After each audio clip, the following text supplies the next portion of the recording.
I met Mona at the end of January 2009. The Israeli army cut Gaza into two parts. I couldn't go to the north. The army was everywhere. When the soldiers pulled out, I went straight to Gaza City. On the first day, I met Mona's aunt, and she took me to Mona.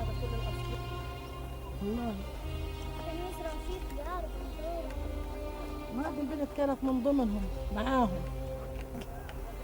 اسمي منى بصف خامس، عمري 10 سنين. استشهدوا أمي وأبويا ومرت أخويا تنتين، صفا ومها وابن مها برضو استشهد. إيش اللي صار معكو؟ كنا إحنا بالدار تاعتنا. قالوا كسروا البيت علينا وقالوا لنا يلا اخلوا البيت. سمعنا قبل ما يجوا عنا، سمعنا مرت عمي وهي بتقول لا يا خواجة، وهم قاعدين سمعنا حس كثير، وهم قالوا كسروا الحيط علينا ومرقوا جوا. فكلهم اجوا عنا قالوا لنا اليهود امشوا عند دار جيرانكم، ما تطلعوش من الدار، اذا طلعتوا بدنا نطخكم. مرقنا في دار جيراننا، يمكن قعدنا هيك يومين، ولا أكل ولا شرب.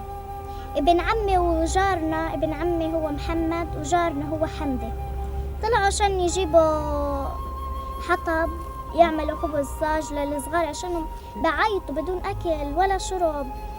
فضربوا القذيفة الأولى وماتوا التنين دغري على المطرح ماتوا، والقذيفة الثانية برضو اتصاوبوا. القذيفة الثالثة في مرت أخويا التنين وابن مرت أخويا برضو ماتوا، استشهدوا، وأبويا وأمي برضو. القذيفة الثالثة رموها برضو، كلنا تصوبنا، كلنا من القذيفة الثالثة. يعني إحنا شردنا بالقرنة، كنا رموا علينا القذيفة الثالثة بالقرنة، كليتنا اتصوبنا منها. يعني المستشهد ايش الصواب؟ بعدين قلنا يعني احنا قلنا خلاص هلقيت هيتمهم يرموا علينا قذايف لما نموت. حرب ودمار وقتل وكفانا، أخذوا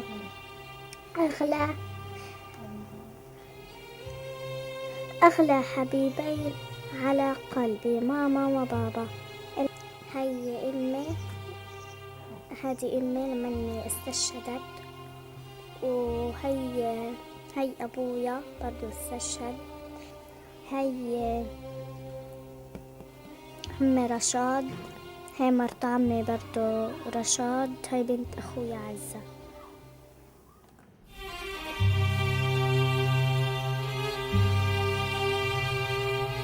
I was visiting a friend at the border when the bombs started to fall.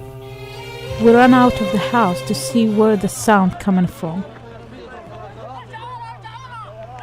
We saw the smoke coming from every direction. I ran to the smoke. I was the first journalist on the scene. I had to capture the moment, but I didn't have my camera. On my way, I called my brother on the cell phone. Abid, bring me the camera. My brother came running. He tried to pull me out. Fida, the plane. But I couldn't leave. My brother was annoyed. I'm saying the plane and she's filming. اخترت يعني إن أكون دكتورة لحتى أعالج الناس اللي بتضرروا من الاحتلال الصهيوني. إنه يعني إحنا كنا بهذه الدار، دار وائل السموني، كنا يعني قاعدين رموا علينا القذايف، ما عرفناش نسعف أهلنا، ما عرفناش نسعف أي حدا. فيعني يعني حلم إنه أصير دكتورة وأحكم اللي بتضرروا من الاحتلال وأسعفهم. يعني كمان أنا بقول لأطفال العالم إنه يديروا بالهم على الأم، على الأب، وعلى يعني على حنانهم، يديروا بالهم على كل شيء. يعني إحنا انحرمنا من الأب، وإحنا انحرمنا من الأم، من حنانهم، من الحرية، من الحياة. يعني هم يدير بالهم على كل حاجة. يعني مش عارفة كيف أعبرها لكم، بس لكن يعني الواحد بحسش بالنعمة إلا لما يفقدها.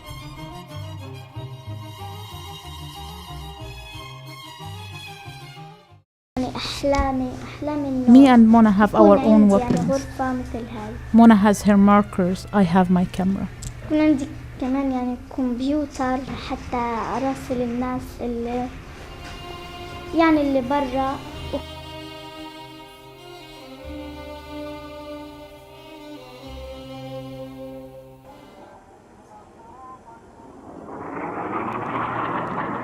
My family was sleeping when the bombing started.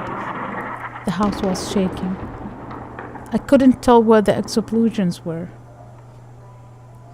But when I looked out the window, I could see smoke into our neighborhood. I tried to get out. The front door was blocked. My father ran to my camera and held it.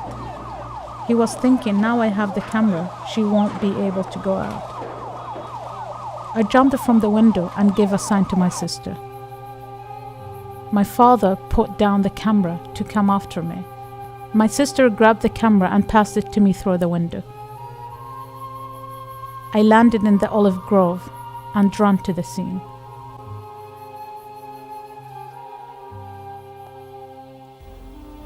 أنا الطفل الفلسطيني حملت الهم من بدري، يا عالم كله ناسيني، أغمض عيني عن قهري، أنا صامت. Somehow I feel safe behind the camera.